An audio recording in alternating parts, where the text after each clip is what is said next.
নমস্কার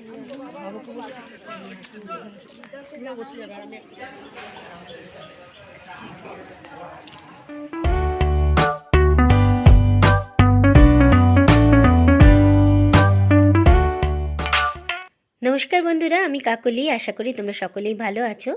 আমি আজকে পৌঁছে গেছিলাম বিবেকানন্দ পাঠচক্রতে।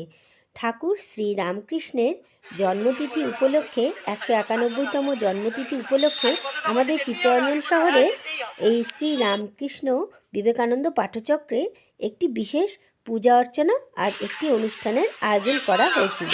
তো জায়গাটা খুবই মনোরম পরিবেশে। তো চলো মন্দিরের ভেতরে এবার আমি প্রবেশ করি, তারপরে বাকি সবটাই তোমাদের সঙ্গে শেয়ার করব। তো আমরা দুপুর 12টার পরই সেখানে পৌঁছেছিলাম, গিয়ে পরেই অঞ্জলি দিয়ে নিলাম।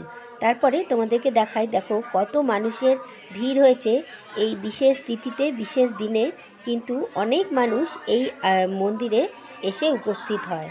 তো দেখো পূজা অর্চনার কাজ চলছে। তো পূজা অর্চনা চলতে চলতে তারপরে আম্রকুঞ্জে বা আম্রবনে এসে এখানে মা শারদার একটা সুন্দর মূর্তিতে একটু পূজা অর্চনা করা হলো। তো এখানেও ঠাকুরমশাই এসে ধূপ প্রদীপ দেখিয়ে মন্ত্র পড়ে সুন্দর করে পুজো করলেন। তোমরা দেখতে থাকো, আশা করি তোমাদের এই ছোট্ট ভিডিওটা খুবই ভালো লাগবে।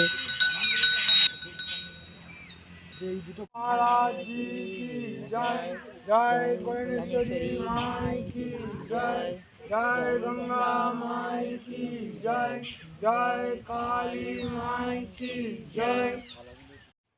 এখানে সকলেই মায়ের চরণ স্পর্শ করে প্রণাম করে নিলাম। তারপরে আবার পুনরায় মন্দিরে গেলাম। এবার এখানে যজ্ঞর ব্যবস্থা করা হচ্ছে। তো ঠাকুরমশাইরা এরপরে যজ্ঞ শুরু করবে।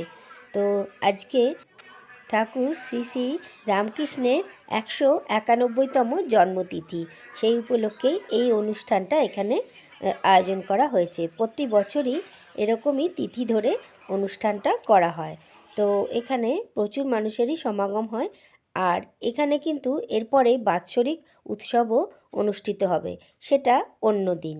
তো এই উপলক্ষেই অনেক মানুষের ভিড়, আমরাও এই উপলক্ষে এখানে পৌঁছে গেছিলাম।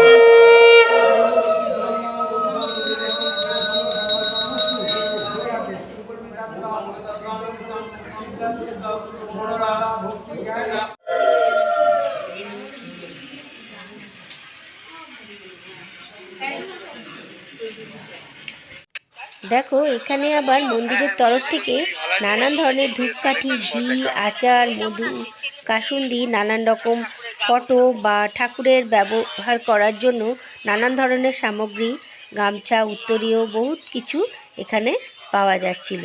নানান রকমের বইও কিন্তু এখানে আছে। আমরা এখান থেকে 3 রকম সুগন্ধযুক্ত 3 রকম ধূপকাঠি কিনে নিলাম। তো এগুলোই হচ্ছে এই মন্দিরের উদ্দেশ্যে কিছু ডোনেশান দেয়া। এমনিতেও এখানে কিন্তু টোকেন সিস্টেমে এবছরে ব্যবস্থা করেছে প্রসাদ গ্রহণের। তো দেখো এবার আমরা কোথায় প্রসাদ গ্রহণ করছি। তো দেখো এখানে কিন্তু রান্নাঘরে রান্নারও ব্যবস্থা চলছে, এই দিকটাতে রান্না হয়।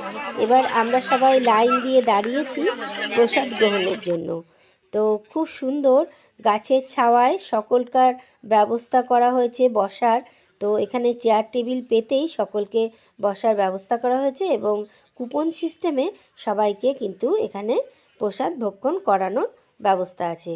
তো আমরাও টোকেন নিয়ে নিয়েছিলাম, সেই টোকেন দিয়েই আমরাও এখানে কিন্তু বসে গেছি প্রসাদ গ্রহণের জন্য।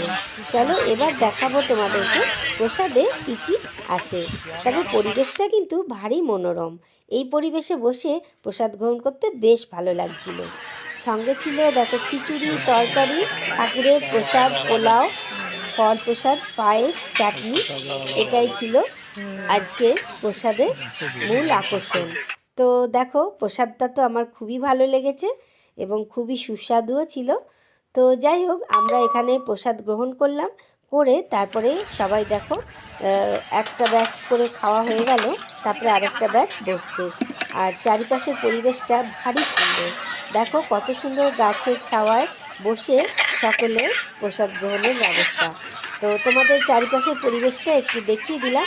আশা করছি ছোট্ট এই ভিডিওটা তোমাদের সকলেরই ভালো লেগেছে। যদি ভালো লাগে তাহলে ভিডিওটা দেখে একটা লাইক করে দিও, আর আমার পাশে থাকার জন্য আমার চ্যানেলটা সাবস্ক্রাইব করে তার পাশের বেল আইকনটা আর অল নোটিফিকেশানটা অবশ্যই অন করে দিও।